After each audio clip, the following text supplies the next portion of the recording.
Welcome to Side Alpha Leadership, a podcast where leaders can share their experiences and discuss what leadership means to them. I'm your host, David Polikoff.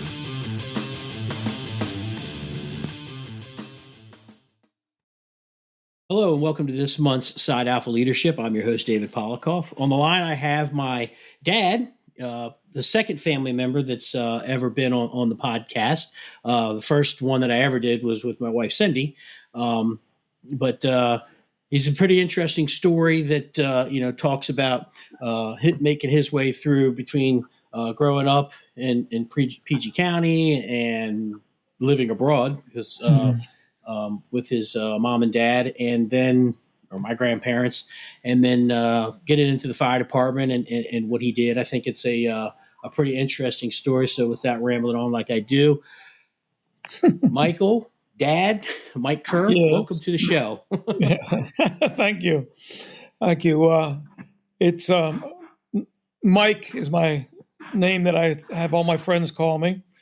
I'm glad to be here. I'll be honest with you, I've never been on a podcast in my life. I've only heard one or two, and that's just been in the very recent past.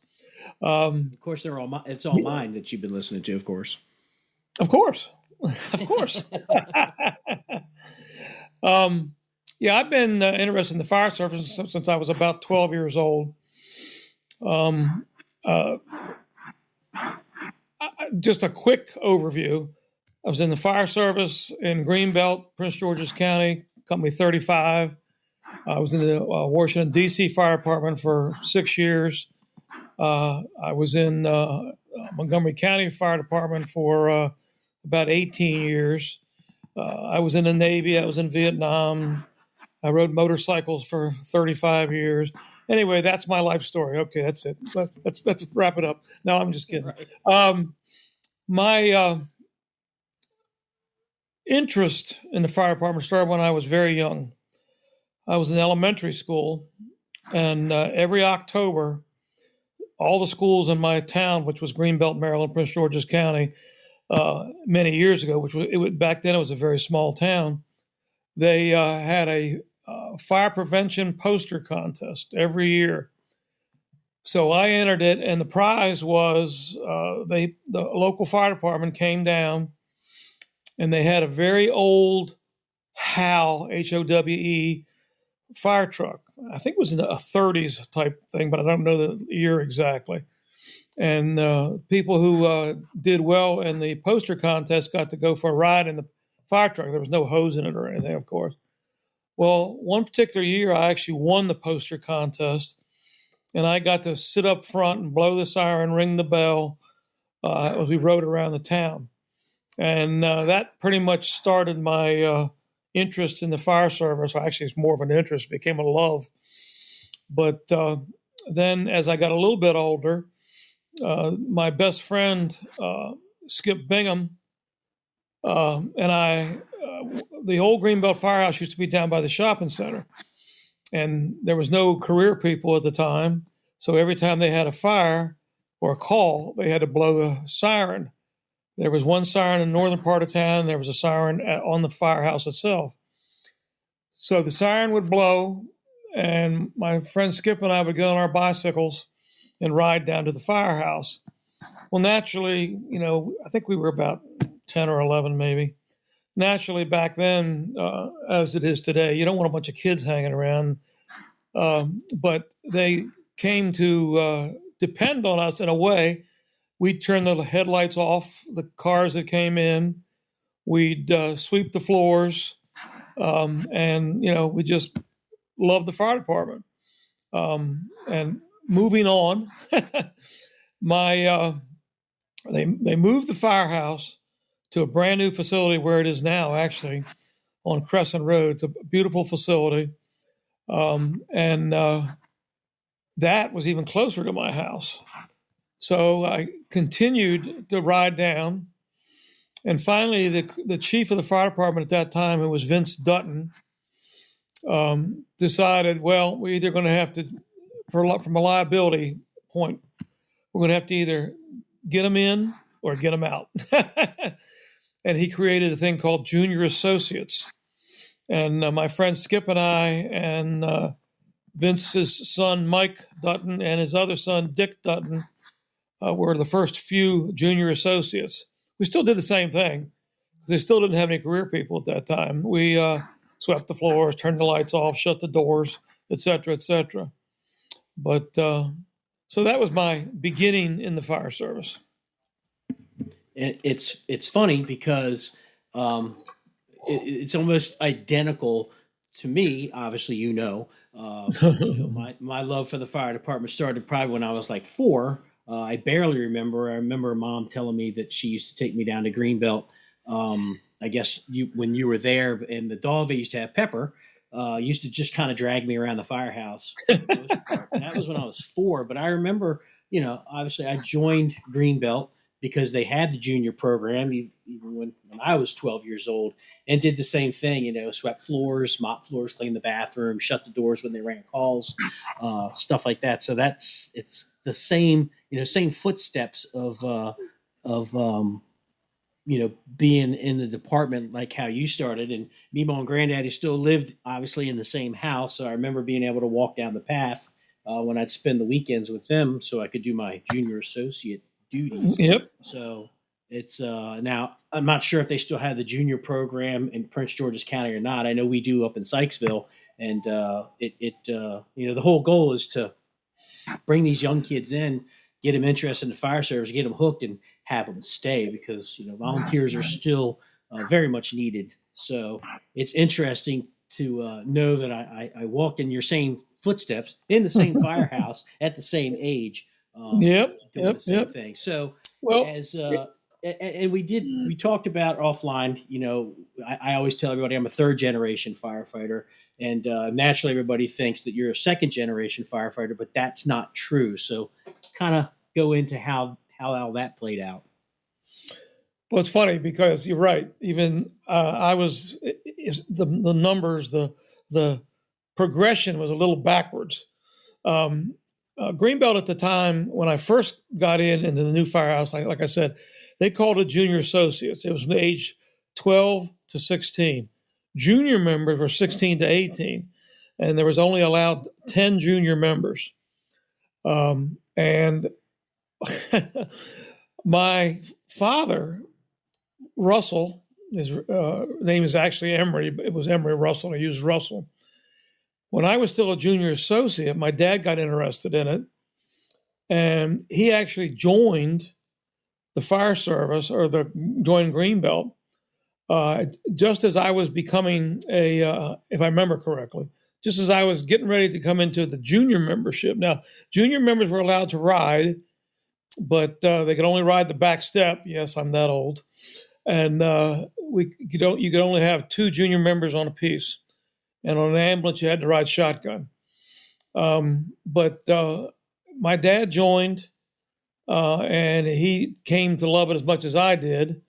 And when I became a junior member, one of the chosen 10, I call them, I used to, when the radio would go off, now this is before we had pagers, we had the Plectron radios and we had the home alarm systems and everything else. In the middle of the night, my dad and I would both get up and we'd run down to the firehouse. And my father became so in love with the fire service, he actually ended up becoming an assistant chief for quite some time. But and then David came along, and David kind of liked the fire service too, and here we are. It is the family business. Yes, it is. So moving forward, I know you and Skip were in the fire department for a long time in Greenbelt, and then from there became a junior member, and then did you decide that you wanted to be a career firefighter first, or were looking at the police department first and then the fire department? Okay, when I got out of the Navy, when I got back from Vietnam, I had luckily one of the head people in the Greenbelt Police Department was also the president of the fire department. We were a very close-knit community back in the day, and I was just looking for a job. I tried to get a position in different places. And I worked at a Chevrolet dealership in the trim department for a while. Didn't like that. I worked as on the dumb end of the chain for a surveyor for a while. Didn't care for that. And then Bud Zollner, who was the lieutenant in the police department, offered me a job as a dispatcher in the police department. So I went there, and at the time I had no real desire to be in the police department, but I enjoyed it. It was fun. It was busy. Now it's not as busy as it is now, of course, but it was a lot busier. On my time off, I would ride around with police officers. So when I became 21, I joined the police department in Greenbelt. And after about 3 years, I decided I wanted to go into the fire department full time. So I joined the Washington, D.C. Fire Department, and I was there for 6 years. I was on a ladder truck. I know you like that, David.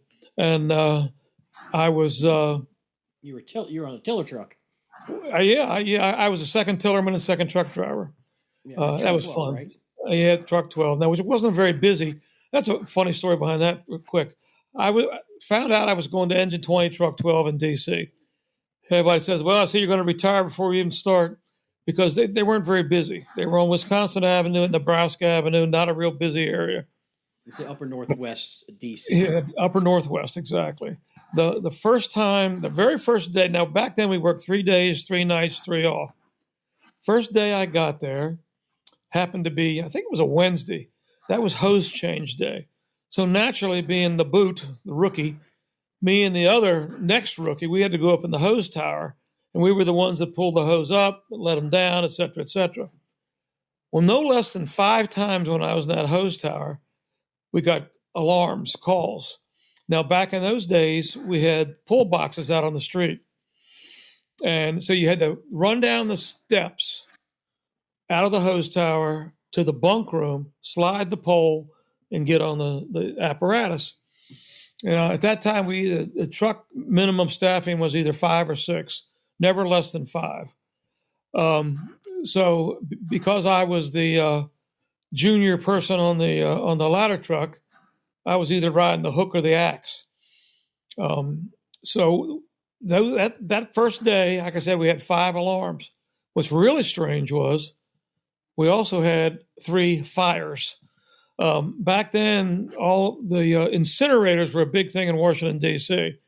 We ran several fires in the upper area of Massachusetts Avenue, which is like where the embassies are, big apartments and things like that.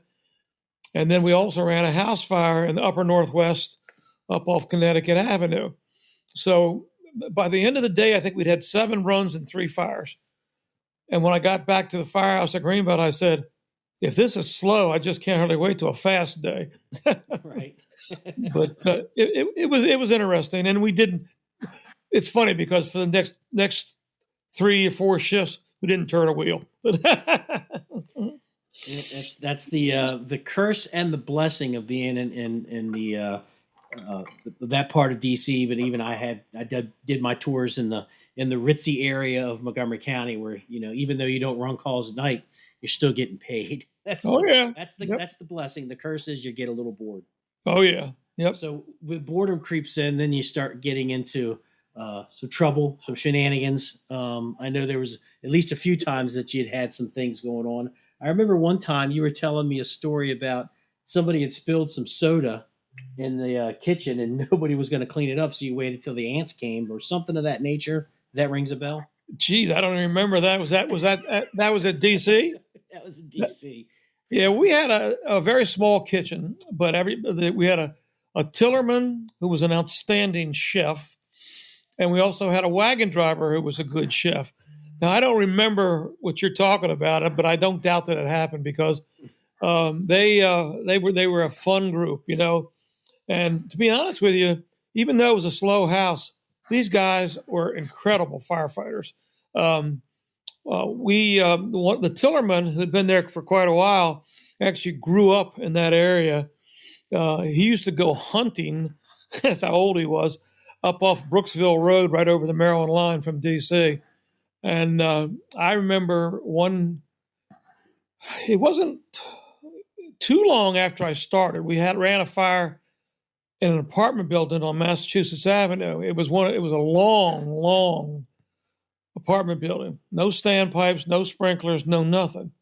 Well, they were refinishing the floors and caught fire. Well, we put up the ground ladders, and automatically in DC, at least in our company, there was always duties by position. The apparatus always went to the same spot unless it was virtually impossible, and which never was. So we were second to ladder trucks. We went to the rear. There was an alley there. The Tillerman and the truck driver put the ladder up. The Tillerman brings the smoke ejectors up, lights, everything. But these guys did everything. And it's nice when you went to a window, you didn't have to wait for anything. It's right there. And these guys were all very, very efficient. But the funniest thing about that particular call was it took us 2 bottles to get from where we got into the story. I think it was like the 3rd or 4th story, to crawl down the hallway to get to the fire. So they had to stage the bottles. Well, we're crawling down the hallway, and all of a sudden, here comes this guy walking above us. Now the smoke's down to the floor. Here comes this guy, no bottles, no nothing. He was one of 2 brothers in the Washington, D.C. fire department. His name was Bigfoot O'Connell. Now, I can't remember whether he was Bigfoot or Littlefoot. They both had those names. But he just walked by us, smoking a cigar, and went right to where the fire was. And it always amazed me that some of these guys could do that. Now, I will point out that shortly after he retired, he passed away. But it was for a young firefighter, it was unbelievable. Yeah, you hear the stories, of the olden times, however you want to say that. The fact that you had SCBAs was probably a fairly new concept, and not everybody wore them. But I was fortunate when I got hired in Silver Spring. We were getting the tail end of those older firefighters that could just walk through fire, walk through smoke, and you just kind of shook your head a little bit, and it's like, wow, that's pretty impressive. But just the fact, the old saying of Iron Men, that's what those firefighters were back then. It's they had very little tools to work with, but they still got the job done. Well, it's funny you should say that about the SCBAs, because when I first started at Greenbelt, when I first started riding, they had 2 Scott SCBAs that they carried in the original suitcases they come in. They were in a compartment. And those of us on the back step, not the juniors because we couldn't go in, but we were basically hose clamps and hydrant turner runners. But the people who could go in, they had the MSA canister masks that you pull the tape off the bottom to activate it. And actually, when I started, even when I became 18, we were using those for a little while. But it turned out they were when there was new materials, all the plastics and all the other stuff, they just didn't do any good. So they got rid of them. But it's just a sign of the times that things change. It was. I remember when I was a junior associate at Greenbelt, they had they still had the SCBAs in the plastic suitcases on engine 353, which was like a mini pumper. You could only ride either 2 up front and 2 on the back step. But they also had those 15-minute sling packs that were pretty much the common thing that you saw there. I mean, you don't see those anymore, but just interesting times and how things have evolved. Oh, yeah. Yep. Yeah. So I know you don't want to. I mean, I could go on for hours on stories.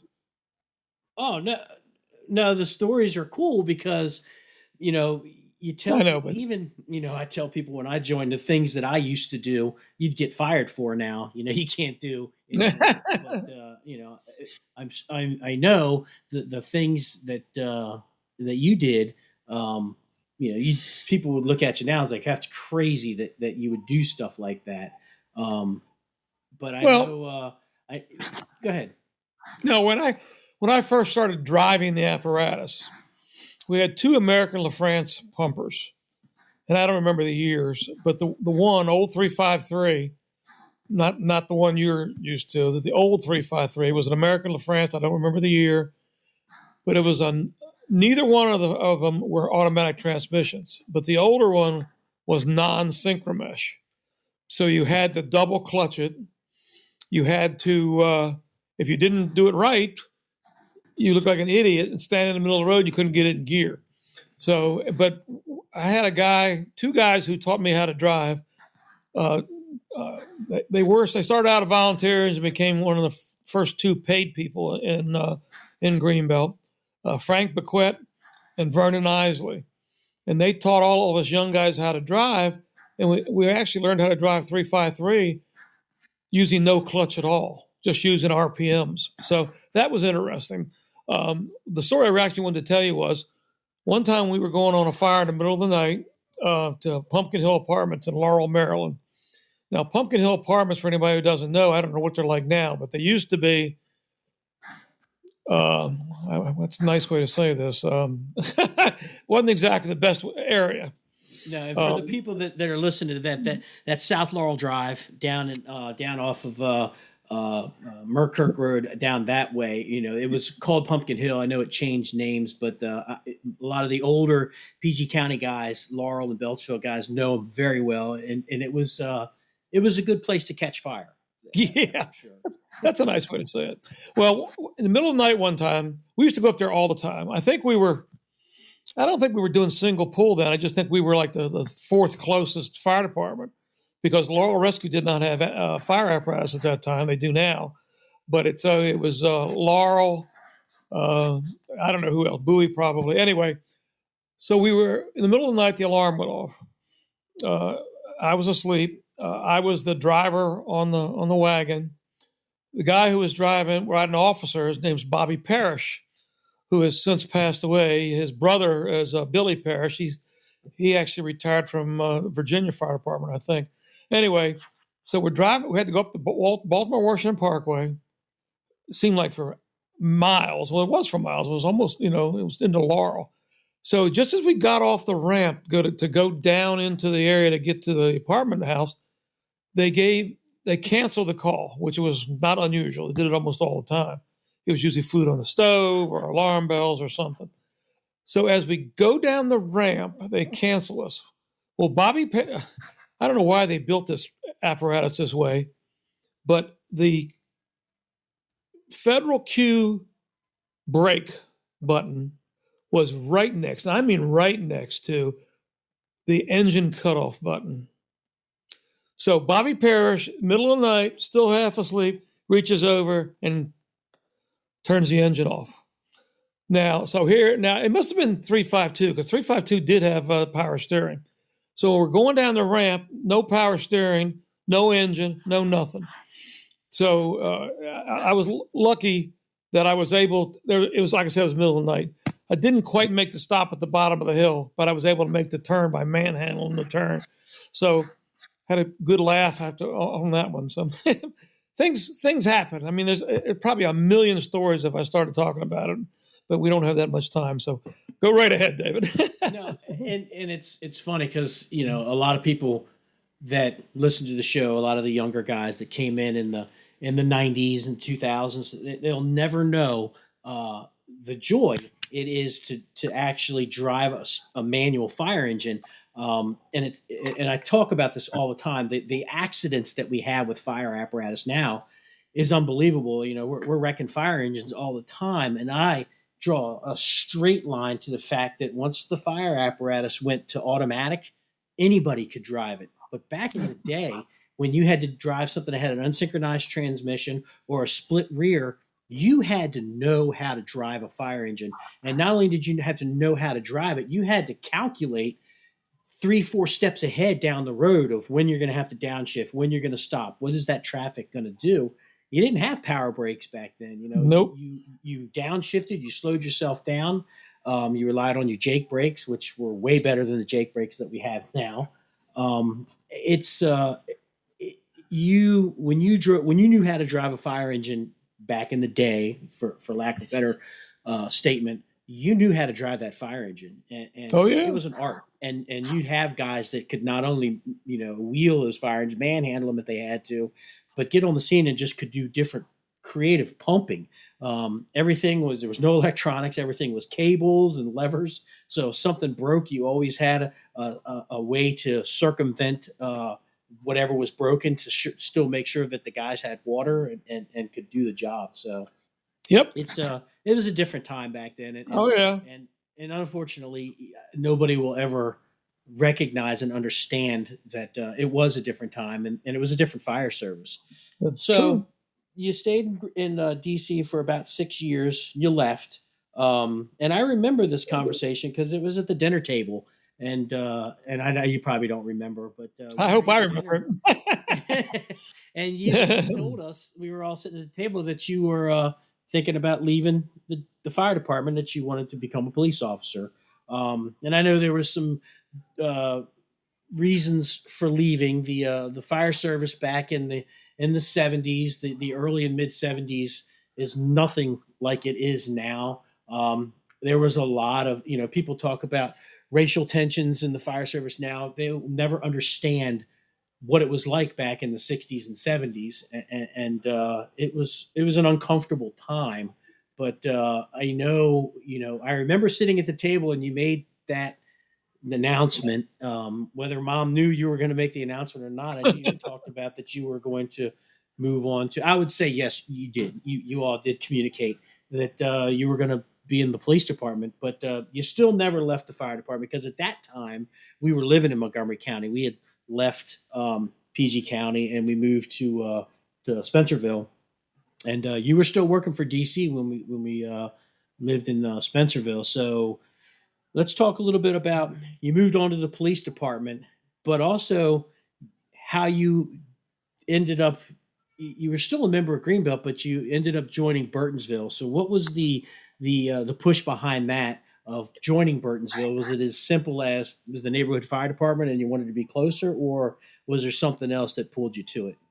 Okay, I don't remember my exact thought process. I can barely remember what happened yesterday, but I do remember that my problem with DC was not as much racial as it was political, which sounds strange, but I know it's even worse down there now. But every time we had to try to do anything in the DC Fire Department, it had to be approved by a joint conference committee of the U.S. Congress.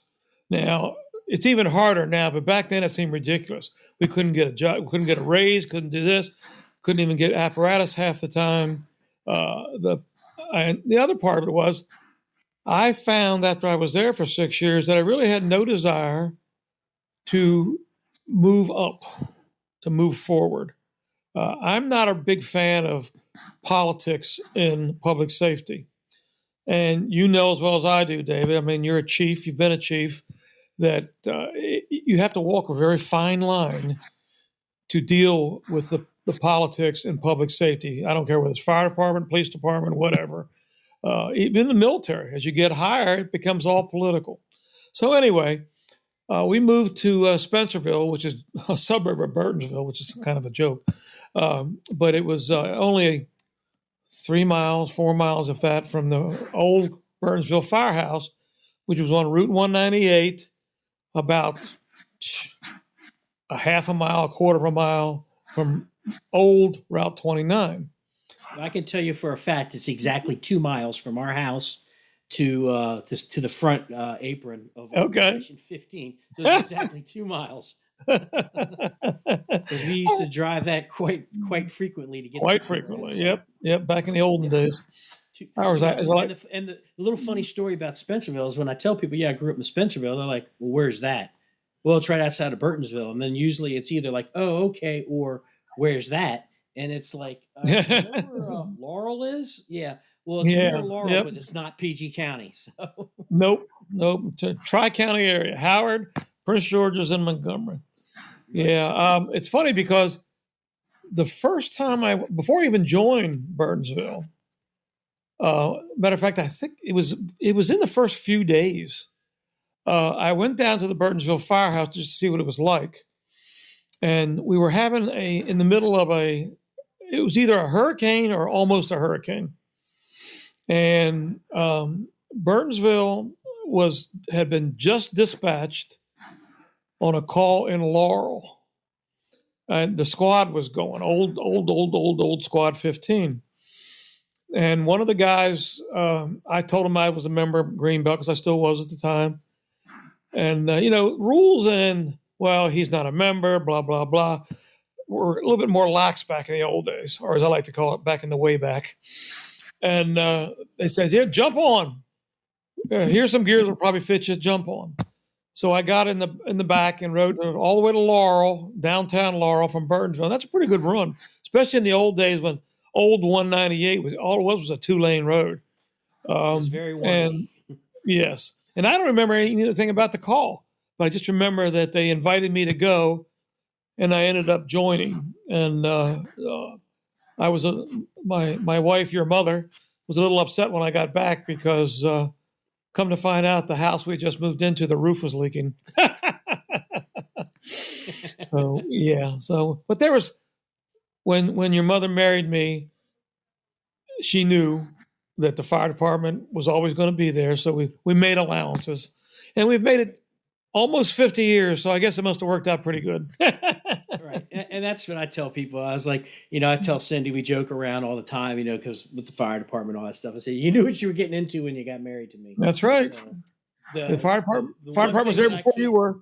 The one thing that I have to say is that you marry good women that allow you to do what you're doing, what you love doing for free, and they never stop you from doing it. So, kudos to us for that's marrying right. up, I guess. Yeah. Yep. So anyway, kind of got you hooked. Okay, yeah. So I ended up joining Burtonsville Fire Department. At the time, they had one or two career people who were paid by the fire department, not by the county, and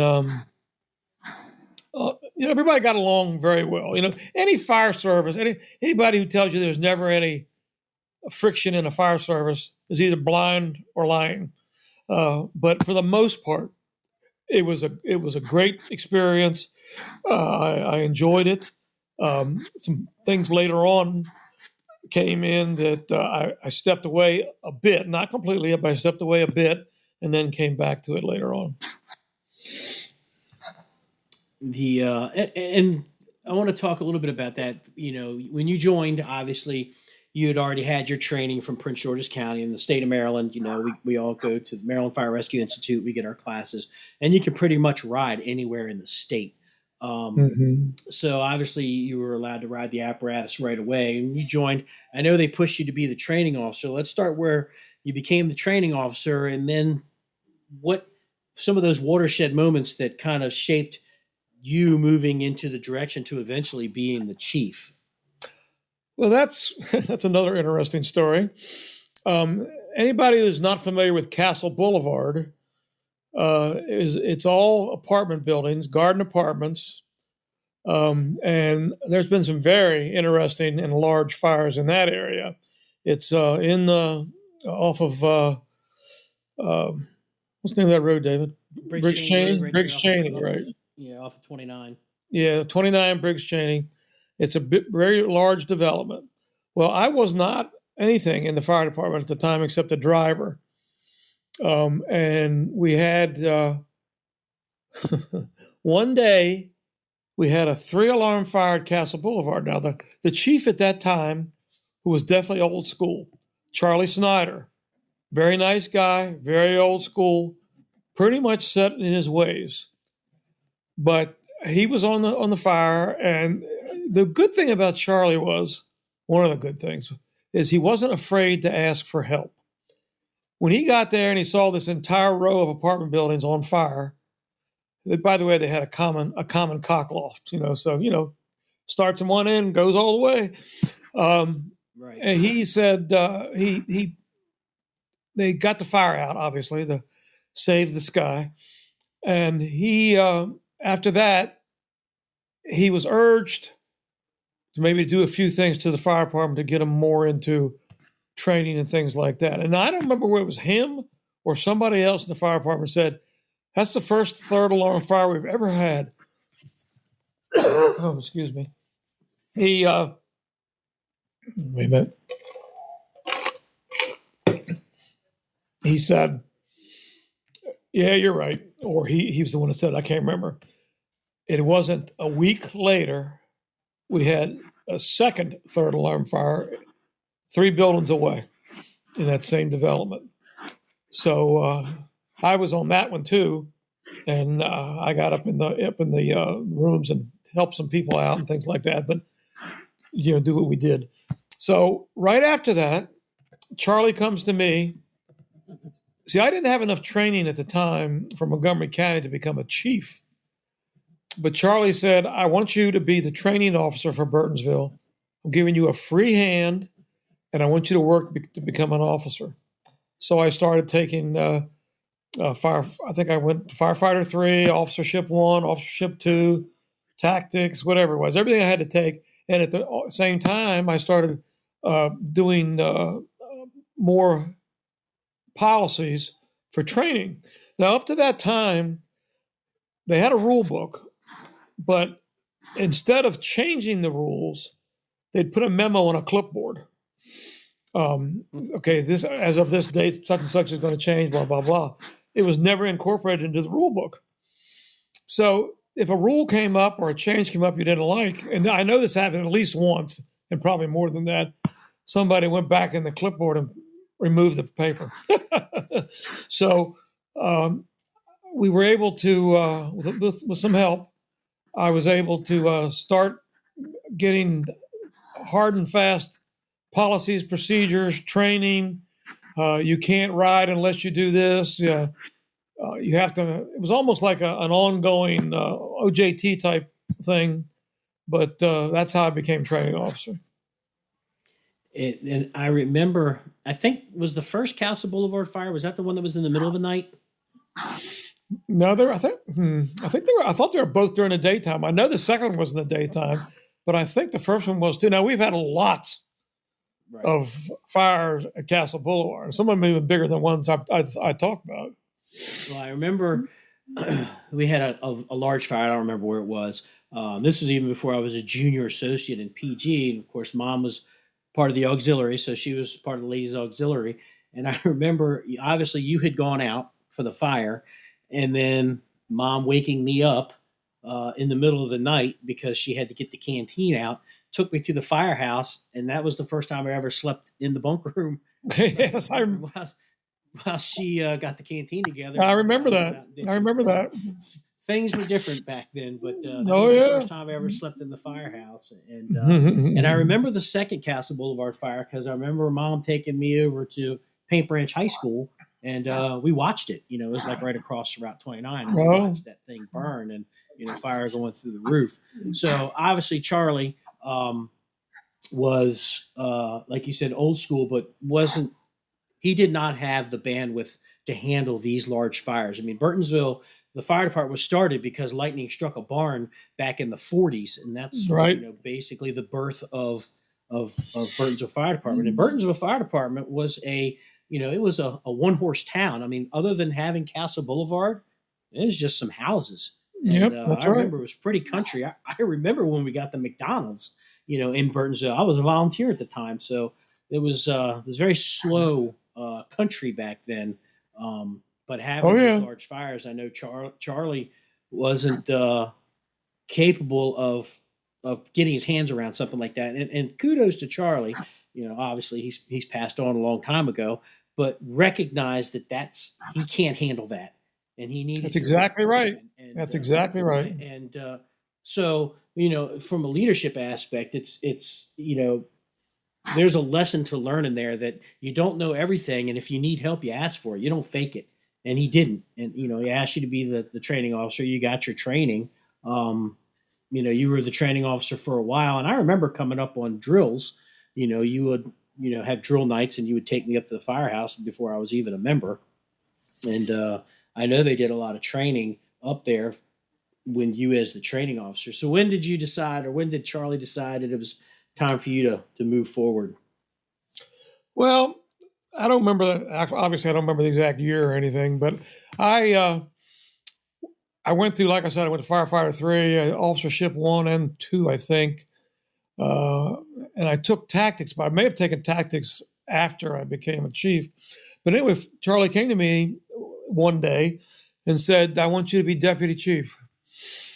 And I said, "Oh, okay." I mean, I knew that's what I was working towards, so it wasn't a big shock. But it, it was still scary. I had never been a chief officer in a fire department.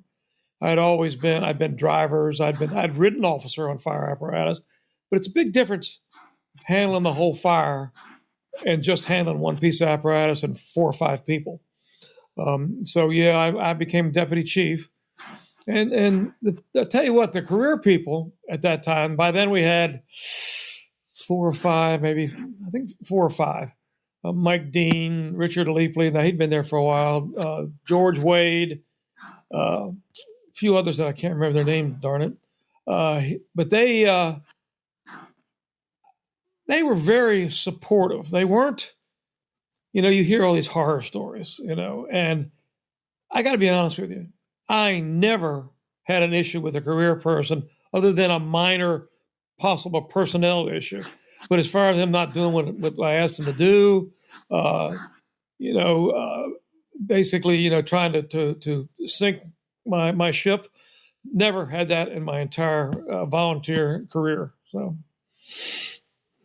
And just for the people that are listening, that Montgomery County wasn't a county fire service yet. It was still, you were hired by the corporation. So the fire chief and the board of directors, the volunteer chief and the board of directors pretty much interviewed firefighters that wanted to get hired. So you got to hire, a handful of people. So all the career people, even though they were getting a paycheck from Montgomery County, they were still employees of the Burtonsville Volunteer Fire Department. And I remember specifically, once I turned 16, I left Greenbelt because it didn't make sense for me to become an active member there when I only lived 2 miles from Burtonsville. So obviously I joined Burtonsville.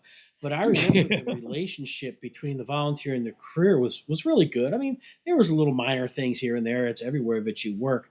But like you said, there was no horror stories of, career volunteer and you draw the line and, this is our side of the firehouse. And, it was always a respect thing. And we ran calls together. We put out fires together. It was a tight knit group. So I know you worked very hard to maintain that career relationship, and like you said, nobody tried to sink your ship. You you moved forward, and I remember when you were the deputy chief, because I remember your chief's car was that old red station wagon, and actually got to run some calls with you. So it was already being ingrained in my mind what I was going to do when I grew up. But So you became the deputy chief behind Charlie, and Charlie was the chief until he finally, I guess he just kind of stepped aside, and that's when you kind of filled in that role. Yeah, there was a brief gap in my deputy chiefship. So when and I don't remember why. You decided to be the chief, or when did you become the chief? I don't remember the exact year, but that's what happened. He said, we were at the elections at that time, I think were every year. Then they became every 2 years. But anyway, at that time, every year, he came to me and said, "I'm not running." And then I think he probably said, "And you are." Right. So I ran and I got elected. And let me put one thing in here real quick. I talked about Charlie Snyder, and yes, he was great. But Charlie was not one of the original members. He came in as a young member right after it was formed. But one of the original members was Cy Santini. Now, anybody who's been around Burtonsville at all knows there's Santini Road. There used to be, there was Buck Seibel's restaurant, who was another member of that family. But Cy Santini was another one who was fully supportive of innovation. He wasn't like what turned out later with some of the fire departments in Montgomery County. is we got to keep it the way it is. We can't let Montgomery County take over. We're the bosses and everything else. And yeah, I guess we're probably going to hit on that lightly, but some of the other fire departments in Montgomery County, they just didn't see the light at the end of the tunnel was a train coming towards them. I went to some of the, and I'm not going to mention any names of the fire departments, but there was one who didn't have any volunteers running fire calls, yet they wanted to be the boss. And it was kind of a mess. So, and I kept on telling them, I said, if you all want us to have input into how the fire service is going to be in the future, you better get on board. Now, naturally, I was fought tooth and nail, and it worked out a little bit, but not the way it could have worked out. Yeah, and I remember you telling those stories that that the people, I say it 1,000 times. Firemen hate two things: change and the way things are. And change was coming. I got hired through the corporation, and we saw that change was coming, that we were going to become county employees, and that was for some of the volunteer departments in Montgomery County. They could not handle the fact that they weren't the boss anymore. We had our director when we got hired, but Burtonsville never went through that. It was it was an easy transition because you knew it was coming, and there was still that mutual respect between career and volunteers. The relationship there was great. People would get to Burtonsville and they'd never want to leave because of the working relationship that the career and volunteers shared together. Plus, we started running more and more calls. I remember when we broke 1,000 calls in a year, and that's ambulance and fire together, 1,000 calls. Oh yeah, yep. That was big time for us. Now they run about 8,000 calls. But, so it was one of those, I'm not running and you are. You ran. You became chief, and right away, I think at that point is when I came in as a 16-year-old. I was in the high school cadet program, and I came in as a volunteer. But I remember setting up the command stuff. We didn't have NIMS back then, obviously. They were just starting to scratch the surface of Brunacini's book of incident command. So we really didn't have this formal thing. I think everybody kind of did their own thing. I remember building that command platform. You built the Mobile 15. I know they had one in Silver Spring, and you ran command out of that. We had one of the first computers in that mobile unit. So I want to talk a little bit about once you became chief, and you started setting up your officers, the relationship with the career people, but then you started to move forward with developing this command concept with the mobile unit, and how you ran fires back then, and how it has evolved to where we are now. All right. Well, a good example was those two Castle Boulevard fires I'm talking about. The command basically back then was the chief officer or officers stood out front and hopefully got input from inside, outside, but it was very confusing. You weren't sure who you were listening to. There was no sides. There was no, designation of who was what. When somebody called you, if you didn't recognize your voice, you didn't know who you were talking to. And when I became chief, now this is credit to another person, Les Adams, who was a assistant chief in Montgomery County, whose son, Mike Adams, was a volunteer at Burtonsville. But Les Adams came, and I can't remember whether it was my idea or his idea, but about getting the mobile unit for a command. So he started setting it up, and there's a couple pictures on Facebook of me in it. It's still, even for me, it was hard for me to sit inside a vehicle while a building's on fire. But, as it became bigger and bigger, you had more and more apparatus there, but sometimes it was less people. Prince George's County at that time had already gone to single pole. Montgomery County was still doing regular dispatches, but sometimes you'd get a piece of apparatus with 2 people on it. So you had 35 fire trucks, but only 10 people. It was anyway. It was so we set up the mobile unit, and now remember, there wasn't a whole lot of electronics involved other than trying to set up maps, pre-plans, things like that. We did do it. It was a little hard. The fire they had at the old C&P building down on Route 29, John Pignataro ran that one. He was the deputy chief at the time, and he sat in that one. And that was pretty technical because that place was a maze, and it had all kinds of bad stuff in it, and so we used a mobile unit for that. But the concept of a mobile command unit wasn't fully used until after I left. But I always thought it was a good thing, and I think maybe I was a little bit either ahead of the time or behind the time, because nowadays, well, like when I rode with you in Montgomery County, it's a lot better to know what's going on and have certain people come to you and say, this is what's going on in the back. This is what's going on side 3. At least you know what's going on all the time. Back in the old days, it was, put the white stuff on the red stuff and hope it goes out.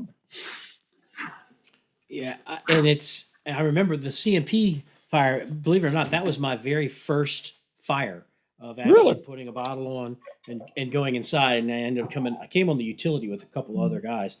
I think you were at work when that call came in, and I did leave work or you got off work and you came there, because I remember seeing you there. I took off early. Fire. Yeah. I took annual leave and came in. There you go. That fire was a mess. That was a maze of the typical office with the partitions, and it was a mess. It took us a long. I think we actually found the fire by accident when they got it out, but it was that was my very first fire. But I remember, as I progressed through the ranks, I got to take the mobile unit home because we'd have the officers take it home. We recognized that piece of equipment, it was a big Ford Econoline van, was critical to get it on the scene. So we started, the line officers would take it home. They would respond to the scene. So when the chief got there, they could get into, or the chief officer could get in there and run that. Silver Spring ran with that same concept. They had Mobile One, which had the computers and all that in it. And yeah, it has evolved quite a bit, from the pickup trucks or the Ford F-150s that they're running in Montgomery now. There's 5 mobile radios plus portable radios. We have the computers in there now and tactical worksheets. I mean, we didn't have tactical worksheets back in the day. You may have written some stuff down on notebook paper, but you were right. We didn't have the amount of radios, portable radios on the apparatus. You had one. The officer had it, and he could have had 6 guys on the engine with him, and he had one radio.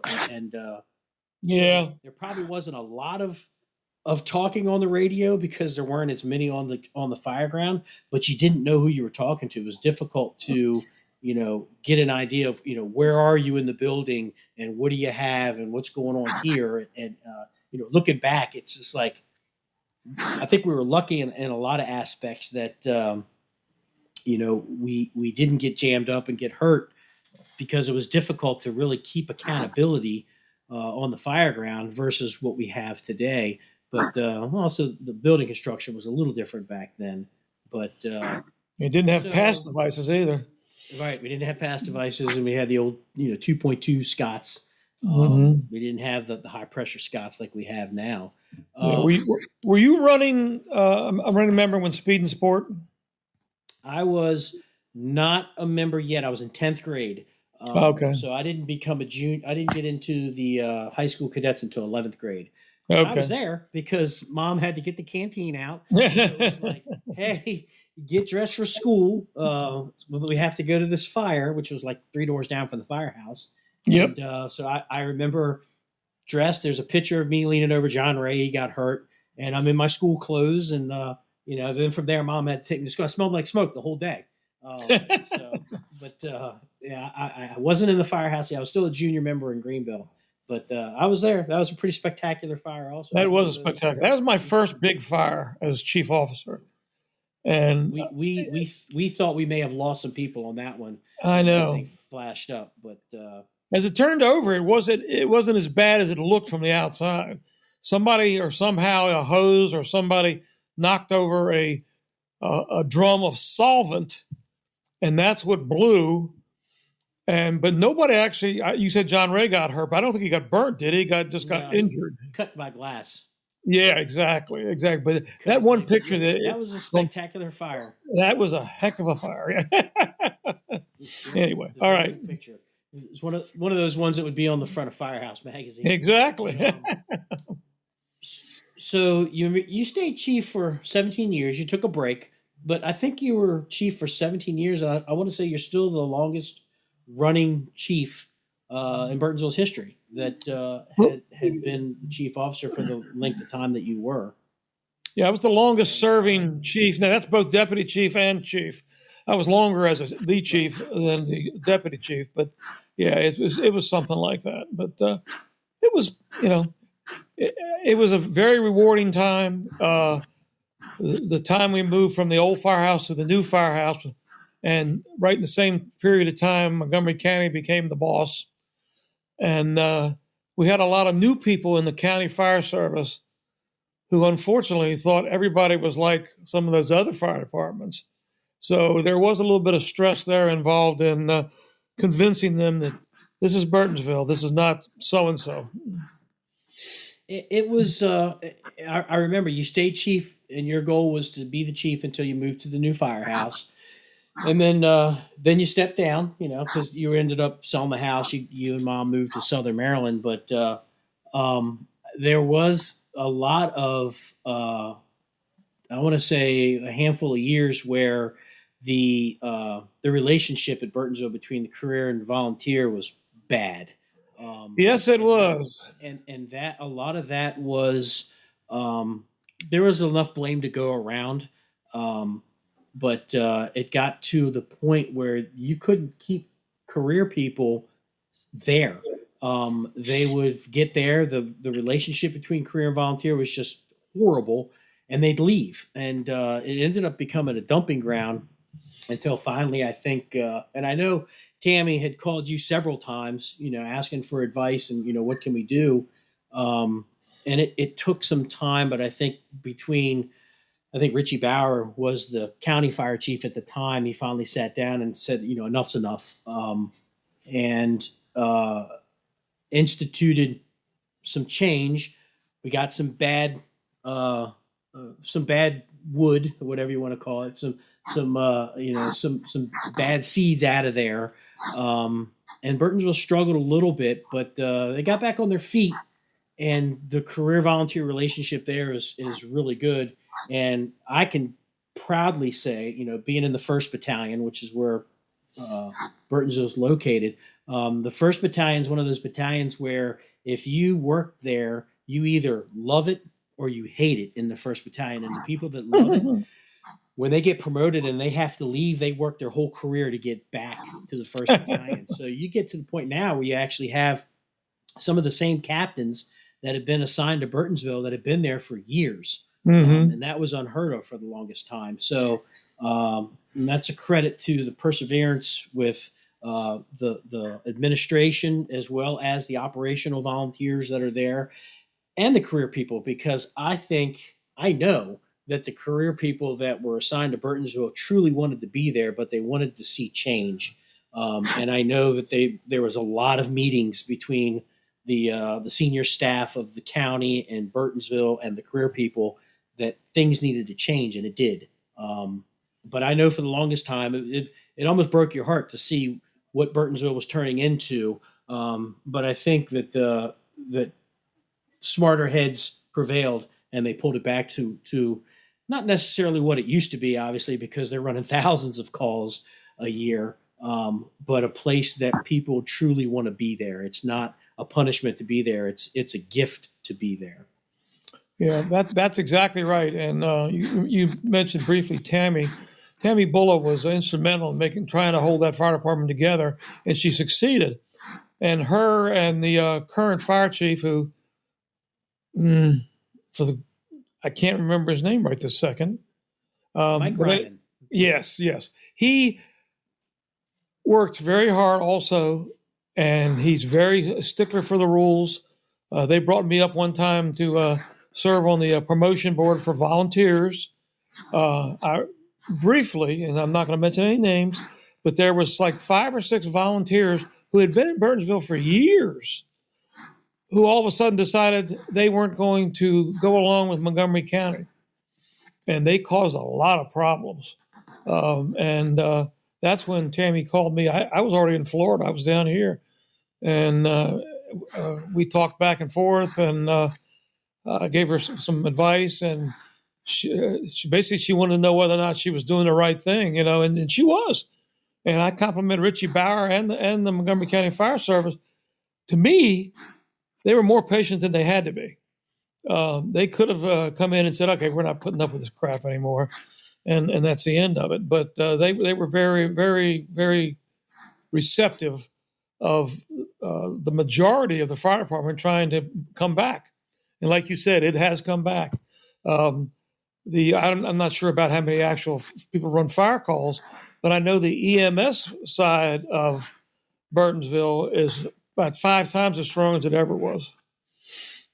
Yeah, and I know that the career people appreciate that when you have the volunteers come in taking the ambulance, because that ambulance runs a ton of calls. And yes, kudos to Tammy, been there forever, and kudos to Mike Ryman. Mike Ryman is a very good friend of mine, and we joke around. We still text each other back and forth, but I liked watching Mike make that fire department back to the way it was, because I had personal connection to that place, and it hurt me to watch what it was turning into. And Mike has worked tirelessly and Tammy, to bring that place back to one of the places in the 1st Battalion to be assigned to and to volunteer at. So, hats off to those two. Because if it wasn't for Tammy, I don't think the place would have recovered. She was not going to let that place go down. Not on her watch, and she didn't. Yep. But so we're at the 1 hour mark. I like to keep these podcasts at about an hour. Oh, okay. Yeah, it's. I wanted to get your story out there because I've heard it several times. Obviously, there's things that I remember hearing that you probably don't remember saying. But,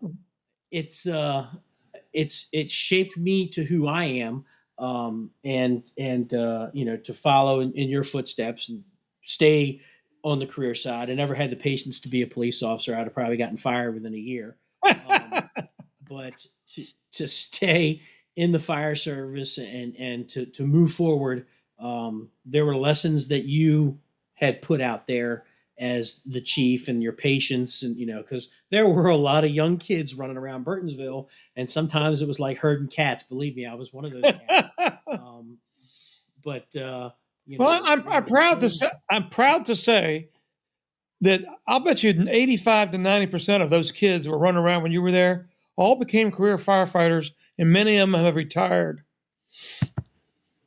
Absolutely, and when the tones dropped, all those hyperactive, rambunctious troublemakers got on the apparatus, and we handled our business, and we made Burtonsville the place that it is today. But because of what we were back then, it's still the place to be. So thank you for coming on. Like I said, I wanted to get your story out there because I think it's a pretty cool story, not just because you're my dad, but I think it's a pretty cool story.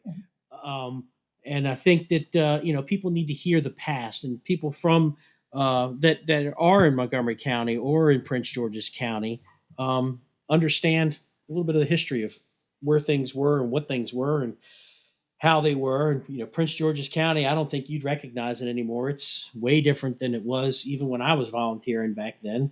And I still stayed a member. I joined Beltsville when I lived there, and then joined Kentland, and I became a life member there.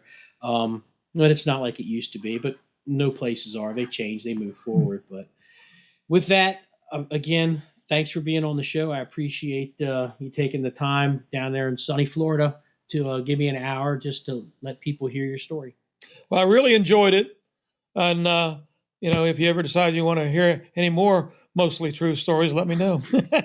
I'll probably take you up on that. I'll probably bring you back on here because there are some good stories. I know there's some good DC stories and there's some good Burtonsville stories, as well as police stories and things like that. Oh, yeah. I got a million of those too. Okay. Thanks for being on the show. All right. Thanks for inviting me. Bye. Bye-bye. Thanks for listening to this month's Side Alpha Leadership. You can reach us on the web at www.sidealphaleadership.com. We're on social media, on Instagram at Side Alpha Leadership, on Twitter at Leadership Side, and on Facebook for Side Alpha Leadership.